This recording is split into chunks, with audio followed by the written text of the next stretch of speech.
자, 오늘 우리가 본문에서 믿음으로 믿음에 이르게 하나니라는 그 문제와 의인은 믿음으로 말미암아 살리라 라는 말의 의미를 여러분과 함께 공부할 거예요. 먼저 믿음으로 믿음에 이르게 한다라는 말을 살펴볼 텐데 마치 믿음이 두 가지 종류가 있는 것처럼 이렇게 설명을 하고 있어요. 그죠? 그러면 앞에 믿음은 뭐며 이 뒤에 믿음은 뭔가? 그런데 오늘 본문에 보면 하나님의 의가 나타나서 믿음으로 믿음에 이르게 한다라고 이 하나님의 의가 우리에게 믿음을 주는 것으로 설명이 되어져 있단 말이에요. 그러면 이 하나님의 의가 뭐냐 말이에요. 우리를 믿음에 이르게 하는 이 하나님의 의. 성경에서 말하는 이 하나님의 의는요, 하나님 아버지께서 자식들에게 끝까지 하나님 아버지의 노릇을 해 주시는 것, 하나님 아버지 다우심, 그것을 하나님의 의라고 그래요. 아버지가 끝까지 자식을 위해서 아버지 노릇을 해 주시는 것, 그것을 하나님의 의라고 그런다고요. 믿음은 거기서 출발하는 거예요.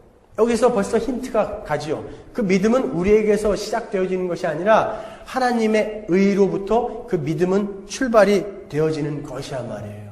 우리가 알고 있는 복음이 뭡니까? 복음. 오늘 본문에서 복음에는 하나님의 의가 나타나서 믿음으로 믿음에 이르게 한다고 하는데 그 복음이 뭐예요? 복음.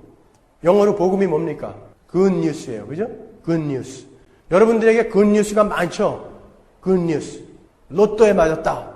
Good news. 우리 아들이 좋은 대학 들어갔다. Good news입니다. 그죠? 아파트 당첨됐다. Good news죠. 근데 로또 맞아가지고 한 사람이라도 제대로 살아가는 사람 여러분 보셨습니까? 그러면 그 good news는 영원한 good news는 아니에요. 그죠? 좋은 대학 들어가서 그 좋은 머리로 사기치다가 감옥 간 사람들 얼마나 많아요. 좋은 대학 들어간 게 영원한 good news는 안 되는 거예요. 아파트 당첨돼가지고 그걸로 투기하다가 쇠고랑 찬 사람들 많아요. 그 굿뉴스 아닙니다. 그러면 영원한 굿뉴스는 뭘까요? 복음. 영원한 복음이 뭐예요? 한 가지예요. 성경에서는. 죄와 허물로 죽을 수밖에 없었던 우리, 죄와 허물로 죽어있던 우리를 하나님이 살려내시려고 하나님의 아들을 이 땅에 보내셔서 우리를 품에 안고 그 하나님의 진노를 그 아들에게 다 쏟아 부으셔서 그를 죽이시고 살리시고 그 삶을 우리의 삶에 다 전가해 주신 것. 그리고 우리가 구원을 받았어요. 구원을 받은 이후에도 우리는 계속 죄를 짓죠. 그 죄는 어떻게 해결할 거예요? 여러분 구원 받았는데 지금 계속 죄 짓지 않습니까?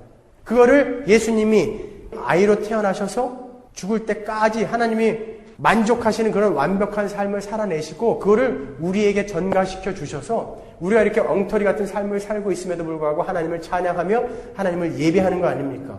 그것이 바로 복음이란 말이에요. 그게 복음인데 우리 말고 다른 이들에게 세상 사람들에게는 그게 복음이 아니에요. 그냥 정신 나간 소리죠. 그건.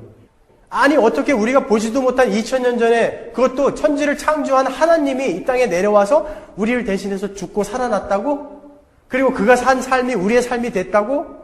사람들이 이 말을 듣고 우리를 손가락질 안 하면 그게 미친놈이죠. 근데 우리는 그걸 믿고 있단 말이에요. 복음은 우리와 관계가 있어야지 그게 복음이 되는 거예요. 다른 사람들한테는 복음이 아니란 말이죠. 그렇잖아요. 저기 강원도 삼척의 이씨 아저씨 아들이 사법고시에 합격한 것이 구파발에 사는 강씨 아저씨하고 무슨 상관이 있냐고요. 그거는 이 이씨 아저씨한테는 복음이지만 이 강씨 아저씨한테는 아무 의미가 없는 소리라고요. 복음 아니라고 말이죠. 이 성경이 말하는 복음이 우리에게 진짜 굿뉴스, 복음이 되기 위해서 우리에게 필요한 것이 바로 믿음이라는 거예요. 믿음. 그 믿음이 이 굿뉴스, 복음을 우리와 호흡시켜줘서 우리를 살려낸다는 것이죠.